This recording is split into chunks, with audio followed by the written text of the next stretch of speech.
Once upon a time, a miller had 3 sons. When he passed away, he left them everything he owned: a mill, a donkey, and a cat. The brothers shared everything easily. The oldest got the mill, the middle one got the donkey, and the youngest only got the cat. The youngest son was very sad. "My brothers can work and be happy," he thought. "But what about me? After I eat this cat and make gloves from its fur, I'll be so hungry." The cat heard him, but he wasn't angry. He calmly said, "Don't be sad, master. Just give me a bag and a pair of boots for walking in the woods. You'll see, you got a really good share." The young man didn't feel much better, but he had seen how clever the cat was at catching mice, so he didn't completely give up hope. The cat got his boots and bag. He put on the boots, hung the bag around his neck, and held the straps with his front paws. Then he went to a place where many rabbits lived. He put some yummy bran and cabbage into the bag and lay down, pretending to be dead. He thought, "A silly rabbit will surely come and sniff around for this food."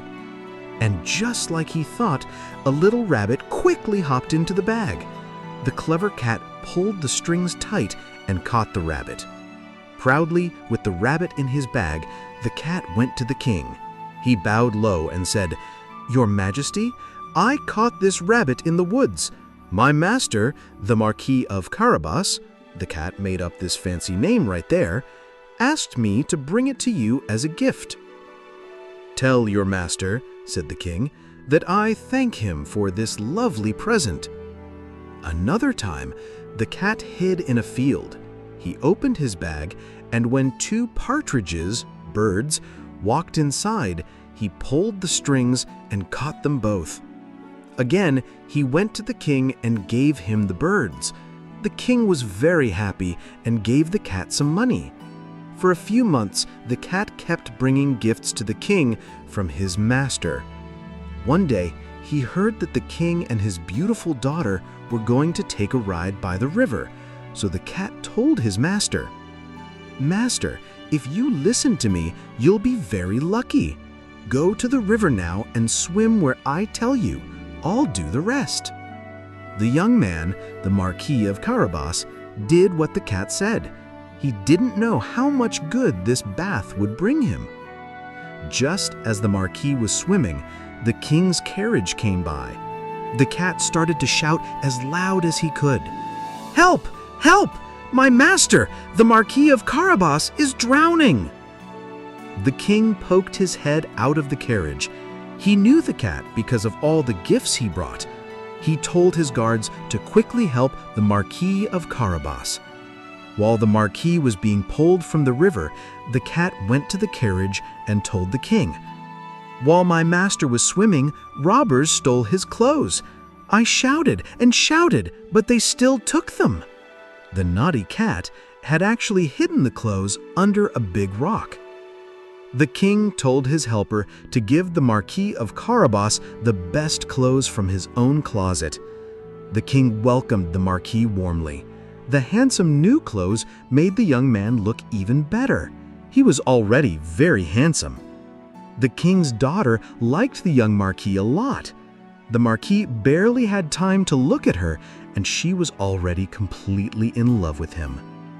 The king decided he wanted to ride in his carriage with the Marquis of Carabas. The happy cat, knowing his plan was working, ran ahead. He saw some farmers cutting hay in a field and told them, "Good farmers, if you don't tell the king that these fields belong to the Marquis of Carabas, you'll be cut into tiny pieces." When the king asked the farmers whose fields these were, they all said, "They belong to the Marquis of Carabas." They were a little scared of the cat's threat. "You have a wonderful farm," the king told the Marquis. "Yes, Your Majesty, we get so much hay from this field every year." The clever cat ran ahead again.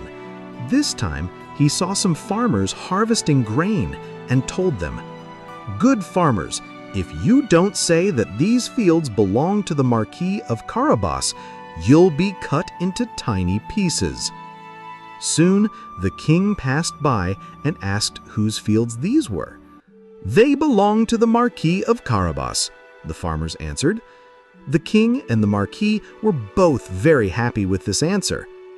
The cat kept running ahead of the carriage, telling everyone he met the same thing. The king was very surprised by how much land the Marquis of Carabas owned. Finally, the clever cat came to a beautiful castle. This castle belonged to an ogre. He was the richest boss in the whole area.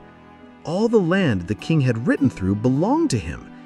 The cat carefully asked about the ogre and what he could do. Then he asked to see him, saying he didn't want to pass the castle without being polite. The ogre welcomed the cat nicely and asked him to rest.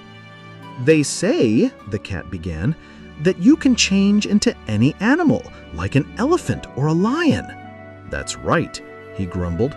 "To show you, I'll turn into a lion right now." The cat was so scared to see the lion that he quickly climbed onto the roof. It was hard because his boots weren't good for walking on roof tiles. After a little while, when the ogre changed back to his normal self, the cat came down and said that he had been very scared. "They also say, though I don't believe it, that you can change into a very small animal, like a rat or a mouse. I really think that's impossible." "You don't believe me?" the ogre shouted. "I'll show you right now." In that very moment, he turned into a tiny mouse and started running across the floor. As soon as the cat saw this, he jumped and swallowed the mouse. Just then, the king saw the ogre's beautiful castle from the road and wanted to go inside. When the cat heard the carriage, he ran out to meet them and told the king, "Your Majesty, welcome to the home of my master, the Marquis of Carabas." "What? Marquis? This castle is yours too? This is the most amazing place I've ever seen. Let's go inside if you don't mind." The Marquis offered his hand to the king's daughter and followed the king. They went into a big room where a wonderful meal was ready. It turned out that the ogre's friends were supposed to come that day, but when they heard the king was there, they were too afraid to enter. The king was impressed by the Marquis's good manners. His daughter was completely in love with the Marquis.